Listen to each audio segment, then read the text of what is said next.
There's a moment in Naruto, before the fights, before the power ups, before any of it, a young boy sits alone at the table. No one came to his birthday, no one came because no one was supposed to like him. The village had decided that. And somewhere along the way, Naruto had started to believe it too. That image never left me because I felt that table. I think a lot of us have.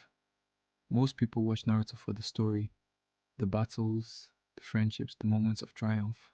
But underneath all of that is something far more human. Naruto didn't want power, he wanted to be seen. Psychologists have a word for what he experienced in those early years: emotional neglect, not physical, not obvious, but perhaps more damaging. He was surrounded by people and completely alone. And here's what makes his character so painfully accurate. The way he responds is exactly what real people do. He gets loud, he acts out, he pulls pranks. He becomes impossible to ignore because if you can't get love, you'll settle for attention. And if you can't get attention, you'll take anger.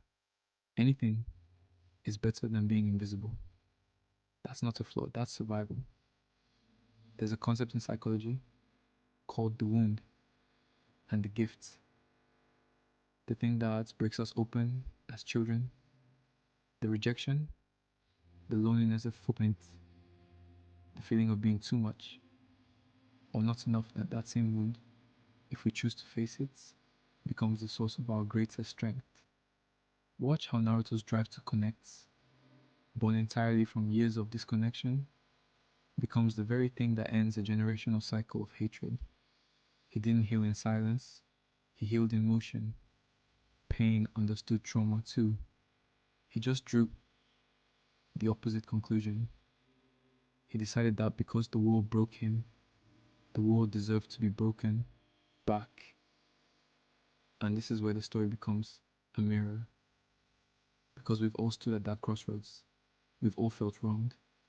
We've all had the option to close, to harden, to build walls so high that nothing, not pain, and not love either, can get through. But survival is not the same as living. Naruto's entire arc is asking us one question: what will you do with the pain that was given to you? Three things this story teaches us that actually matter. First, your wound is not your identity. Whatever label your past gave you, too much, not enough, unlovable, that is also not the truth. You are not what happened to you. You are what you choose to do next. Second, the need to be seen is not weakness, it is human. We were never meant to carry things alone. Connection is not a luxury, it is a necessity. Third, healing is not removing the pain, it is integrating it. Naruto doesn't stop hurting, but he learns to carry it without being crushed by it. That's what growth actually looks like. Not the absence of weight, but learning to walk with it. Naruto didn't become Hokage because he was the strongest. He became Hokage because he refused to let pain be the last word. Take the thing that tried to destroy you and build something with it. Something that reaches other people who are sitting at their own empty tables. I want to ask you something before you go. What's one anime that helped you understand yourself better? Tell me in the comments. I'll read every single one. This is Mushin Mind. Anime is the mirror.